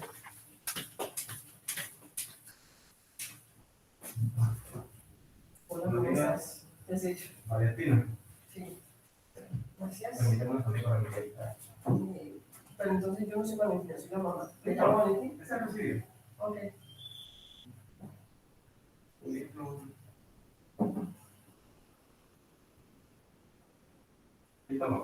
Listo. Gracias. Chao, feliz día. Chao, que te cuiden mucho. Gracias. Amor, bella, ven. Sí, te llegó esto. Listo, ahí te lo dejo, mi amor. Tan lindo. Ok. Gracias, chicos, por el espacio que me dieron para recibir eso. Entonces, son organizaciones que no necesariamente son instituciones a nivel internacionales de normalización, pero que son reconocidas porque se encargaron de crear metodologías que han sido reconocidas por las instituciones internacionales de normalización y que ayudan a que esos métodos analíticos sean normalizados. ¿Hasta aquí vamos claros? Sí, profe. Perfecto. Entonces, chicos, cuando hacemos una selección de métodos en laboratorios de ensayo, donde, ojo con lo que les voy a volver a decir, que ustedes yo creo que ya lo saben, los laboratorios de ensayo son laboratorios científicos, laboratorios industriales y laboratorios clínicos. Todos estamos inherentemente dentro de lo que se llama la clasificación de laboratorios de ensayo. Eso está dado en la norma IS 17. No te preocupes, José Manuel, cuídate mucho. Entonces, está dado en la norma 17025-2017, donde nos dice, el laboratorio debe, es un deber, usar métodos y procedimientos apropiados para todas las actividades del laboratorio cuando sea apropiado para la evaluación de la incertidumbre de medición. Vamos a aprenderla a estimar, así como también las técnicas estadísticas para el análisis de los datos. Eso es lo que se llama validación y verificación. Ay, capa, deje quieto eso. Entonces, eso quiere decir, chicos, que la misma norma nos está diciendo que nosotros debemos verificar y validar los métodos. Y miren lo que dice acá, nota, los métodos preferiblemente son métodos publicados como normas nacionales, internacionales y regionales. Juliana, métodos normalizados. Nati, métodos normalizados. Primera, luego nos dice, métodos publicados por organizaciones técnicas reconocidas, no necesariamente normalizados. Textos o revistas científicas pertinentes, métodos no normalizados. Especificaciones del fabricante del instrumento, métodos no necesariamente normalizados. Y métodos desarrollados por el laboratorio o modificados por él. ¿Qué quiere decir? Métodos normalizados, métodos métodos armonizados, métodos desarrollados que nacieron de una modificación de un método normalizado. ¿Entendidos? Entonces, todos estos que están aquí son métodos desarrollados por el laboratorio o no normalizados. ¿Ya quedó más claro el concepto? ¿Ya quedó más claro, chicos? Sí, profe. Perfecto. Sí, profe. Y dice así, el laboratorio debe, como un deber, mantener actualizadas y fácilmente disponibles todas esas actualizaciones y todos esos cambios para el personal. Debe tener una última versión vigente de los métodos a menos que no sea apropiado o no sea posible. Debe tener complementos adicionales que aseguren una aplicación coherente del servicio, del análisis que se presta. Y esto cumple para cualquier laboratorio de ensayo. ¿Hay alguna pregunta acá?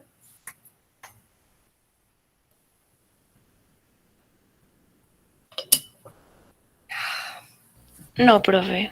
Perfecto. Entonces, eso quiere decir que si seguimos con la selección de métodos, dice que debemos seleccionar los procedimientos analíticos que han sido validados para su uso previsto. Cuando nosotros decimos que hemos seleccionado un procedimiento analítico para un uso previsto, quiere decir que ese método, el instrumento, el sistema de medición, cumple con los requisitos específicos no solamente requisitos específicos de desempeño, sino que con las especificaciones analíticas con las que se está evaluando ese uso previsto. Entonces, ¿cuáles son los procedimientos preferidos? Hombre, pues los especificados en las instrucciones del uso de los dispositivos para diagnóstico in vitro publicados, que se rigen de normas o guías de consenso internacional o que están reglamentados a nivel nacional e internacional o regional. ¿Entendido, chicos? Sí, profe. Perfecto, chicos. Entonces, si hablamos de ello, entonces vamos a seguir con el cuento de cómo nosotros seleccionamos un método. Entonces dice, cuando el cliente a mí como laboratorio no me especifica el método a utilizar, yo debo seleccionar el más apropiado. Entonces, como el cliente no me lo informó, yo debo de informarle a él cuál método fue elegido y cuál método es inapropiado o desactualizado. ¿Qué quiere decir? Hombre, yo le medí la glucosa a un paciente, entonces tengo que decirle por qué método se hizo. Y ustedes se dan cuenta, por ejemplo, en un reporte clínico, que el reporte clínico de un laboratorio clínico, ya voy para allá, que un reporte de un laboratorio clínico me dice a mí el método que fue usado. ¿Estamos de acuerdo? Que fue usado, por ejemplo, un método enzimático, que fue usado un método espectrofotométrico, que fue usado un método... Siempre me van a informar el método. ¿Estamos de acuerdo? Y en medio de esa selección, los métodos podrán tener sus desviaciones. Entonces yo debo tener la forma de documentar esa desviación. Debo tener justificada técnicamente esa desviación. Tengo que tener esa autorización y que esa desviación sea aceptada por el cliente porque he sido capaz de gestionar esa desviación. Entonces, cuando hablamos de un método y decimos que los métodos tienen desviaciones, pues sea por la variabilidad biológica regional, sea porque yo un método lo cogí, era de Australia y lo estoy llevando a cabo en Medellín, Colombia, entonces tiene una leve desviación, entonces yo tengo que saber justificar, saber documentar y tener autorizado y aceptado esa desviación. Lo suficientemente buena como para que yo sea capaz de contárselo al cliente y que el cliente me entienda esa desviación. ¿Cómo se hace y cómo se logra esa autorización, esa aceptación y justificar técnicamente y documentar técnicamente una desviación? Con la validación o la verificación. ¿Es claro lo que les acabo de decir? Sí, profe. Entonces, si nosotros debemos tener justificada esa desviación, dice, el laboratorio debe verificar que se puede llevar a cabo apropiadamente los métodos antes de utilizarlos, asegurando que se pueda lograr un desempeño requerido. Cuando un método es modificado, el laboratorio debe repetir la verificación en una extensión lo suficientemente necesaria. ¿Qué es una verificación entonces, chicos? Ojo que aquí empezamos con la definición de verificación. La verificación es la aportación de evidencia objetiva de que un ítem dado satisface los requisitos específicos.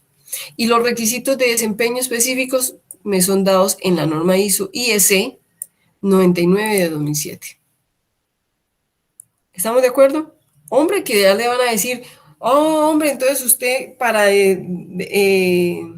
darlos evidencia objetiva de los requisitos especificados, usted se debe ir allá y entonces la norma le va a decir cómo se determina la exactitud, cómo la exactitud se estima por medio de la veracidad, cómo se estima la veracidad, cómo se puede estimar la precisión, etcétera, etcétera. Y esto se llama la norma IEC 99-2007.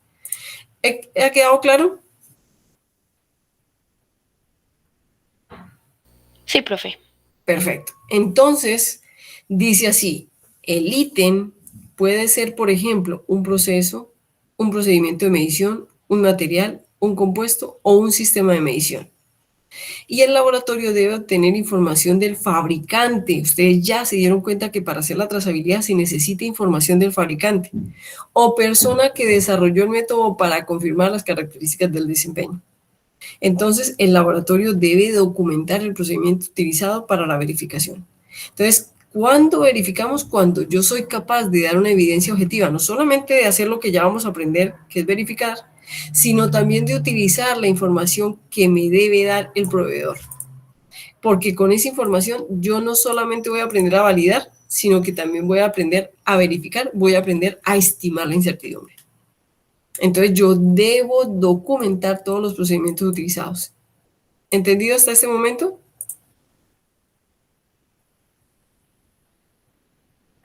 Sí, profe. Sí, profe. Sí, profe. Perfecto. Y ahora, para terminar esta clase, vamos a hablar de lo que se llama validación. Miren, chicos, ojo con lo que está acá. No es lo mismo verificación que validación, ¿ok? Y eso tiene que quedar claro desde hoy. Entonces, vamos a hablar de lo que es la validación. Entonces, Muchachos, la validación es una verificación cuando los requisitos especificados son adecuados para su uso previsto. Entonces, ¿qué se validan? Se validan métodos no normalizados, métodos propios o diseñados, ¿cierto? Por el laboratorio, métodos normalizados utilizados fuera del alcance previsto o métodos modificados.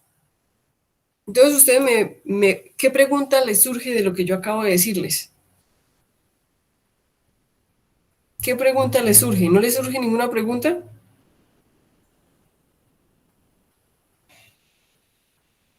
Ojo, miren la diferencia. Vuelvo y lo repito, chicos. Una cosa es verificar y otra cosa es validar. ¿Qué valido yo? Porque la validación es una verificación. La validación es un tipo de verificación. Tiene mayor jerarquía la validación que la verificación.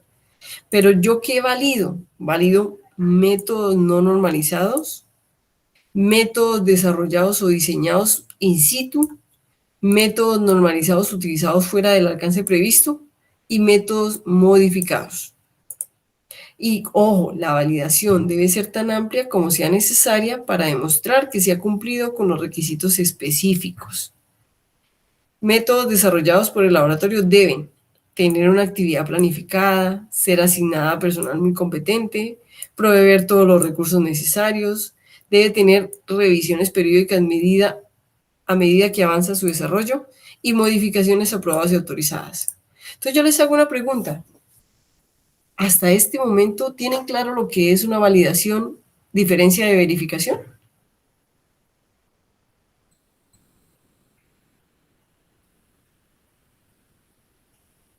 Chicos, ¿cuándo yo valido un método? ¿Cuándo lo verifico?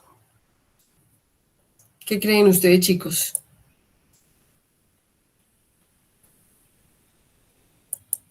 ¿Ah? Chachos. Profe, pues según lo que entendí ahí sería, no, Dime. pues según lo que entendí sería como que la validación se hacen a esos métodos que no entran en ese grupo de los normalizados, Y de los Nati, métodos entonces, normalizados. muy bien, Nati, exacto, esa es la conclusión. Y si yo a un método normalizado no lo valido, ¿qué le hago? Lo verifico. Así de sencillo. ¿Para todos quedó claro? Sí, profe. Sí, profe. Perfecto. Entonces, eso quiere decir que en este momento todos tenemos claro, los métodos normalizados no se validan, se verifican. Ah, profe, pero es que una validación es una verificación, sí, pero ¿yo cuándo valido? Cuando el método es no normalizado, es propio o está fuera del alcance previsto o modificado. Y yo les pido un favor, denme ejemplos de un método normalizado utilizado fuera del alcance o modificado. Un ejemplo de parte de ustedes.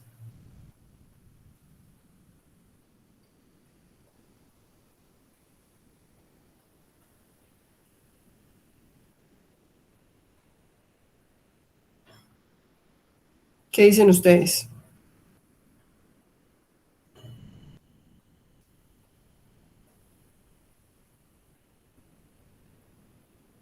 ¿Mm?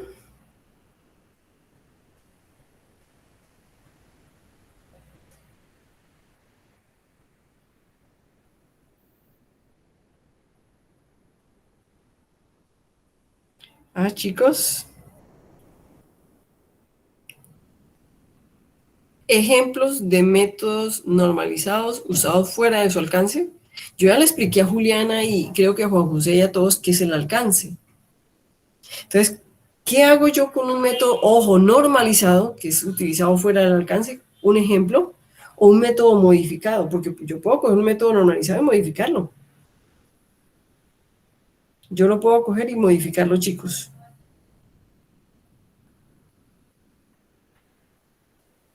Ejemplos, chicos, ejemplos.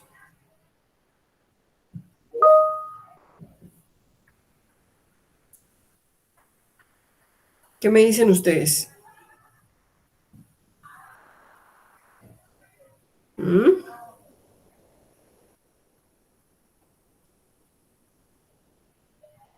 ¿O no hay ejemplos, chicos? No hay forma.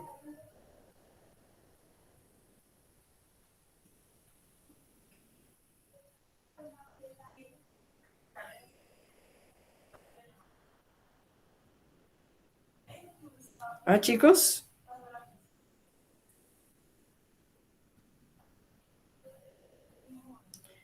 Profe, la verdad, pues no se me ocurre así como ninguno. Ninguno. Ah, bueno, no hay problema. Pero, por ejemplo, ¿qué significa fuera del alcance? ¿Qué significa, por ejemplo, que yo utilice un método normalizado fuera de su alcance?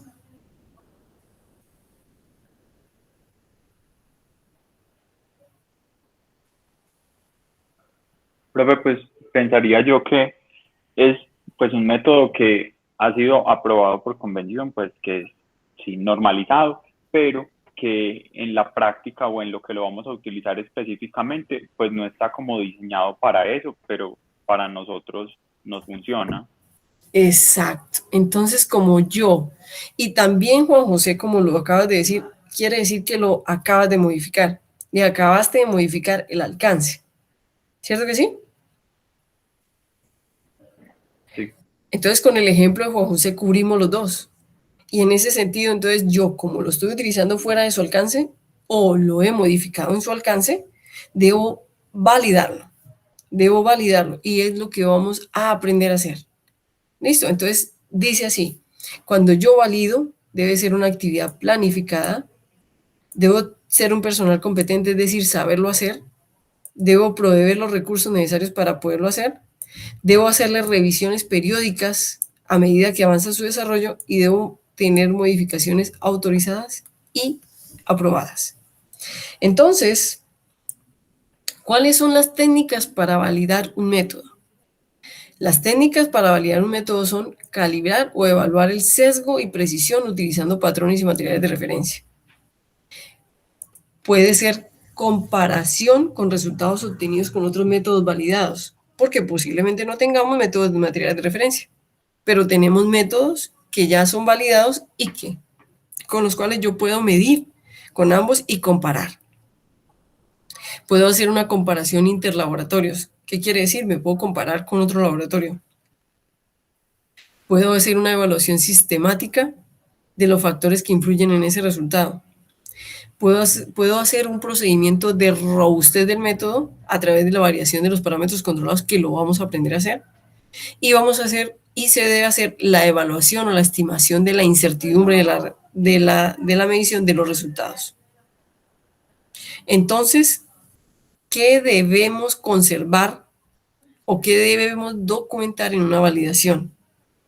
Se debe documentar el procedimiento usado para la validación. Debemos documentar la especificación de los requisitos que vamos a cumplir. Vamos a determinar las características de desempeño del método. Vamos a reportar los resultados obtenidos. Y ojo, declarar si el método es válido, si sirve o si no sirve, declarando si ella cumple con la actitud de uso o no. Entonces, cuando yo valido, estoy validando si sirve o no sirve. Y tengo que hacer una validación y una revisión periódica de esa validación. Entonces, chicos, ¿cómo se valida un método? Se busca la necesidad del cliente a resolver, se establecen los requisitos analíticos, se identifican y modifican métodos existentes o si se puede desarrollar otro método, se evalúa el rendimiento o la efectividad, la eficacia del método. Si nosotros estamos desarrollándolo, lo primero que tenemos que preguntarnos es si el método es adecuado. Si el método no es adecuado, entonces continuamos con el desarrollo del método.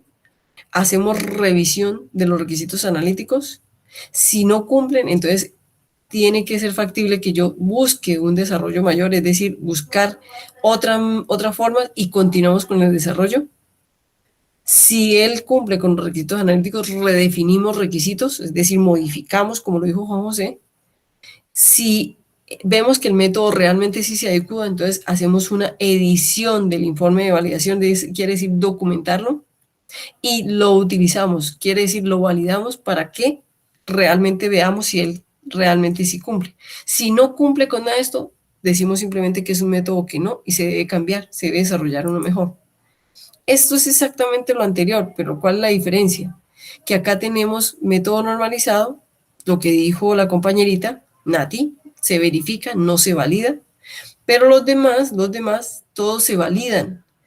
La diferencia es, ojo, si yo tengo un normalizado que modifiqué o un no normalizado desarrollado por el laboratorio, yo hago una validación prospectiva. ¿Qué significa prospectiva? Que voy a adquirir datos y con esos datos voy a validar. Pero cuando tengo un no normalizado tradicional usado en el laboratorio hace años, puedo hacer una validación retrospectiva. ¿Qué quiere decir? Que puedo venir y coger datos ya en bases de datos, es decir, obtenidos, y puedo hacer la validación sin hacer una validación experimental. ¿Cuál es la diferencia?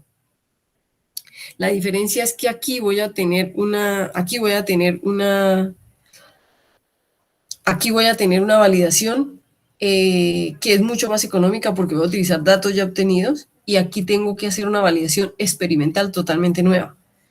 Con la verificación, la validación o la validación prospectiva, yo establezco parámetros a evaluar, luego hago las pruebas experimentales, establezco los criterios de aceptabilidad, desarrollo las pruebas experimentales, evalúo los resultados y hago un informe de esa validación. Y ese informe tiene que pasar por una revisión. Entonces, ¿qué es lo que vamos a hacer acá con ustedes? Ustedes van a hacer una verificación o una validación de un método, y a ese tienen que hacerle un informe y yo tengo que revisar ese informe. ¿Es claro, chicos, lo que vamos a hacer? ¿Es claro?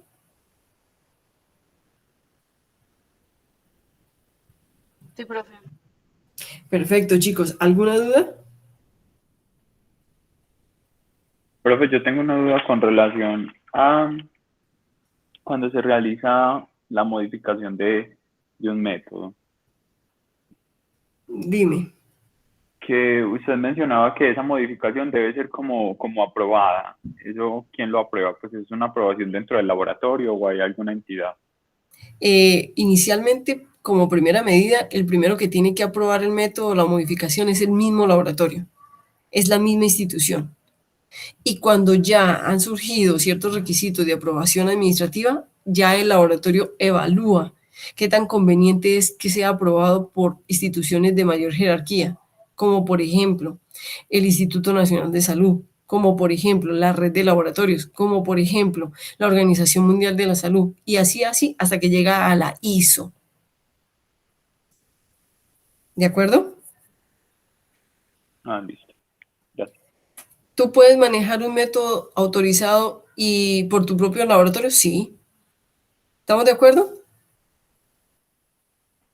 Sí, profe. Chicos, ¿alguna pregunta adicional?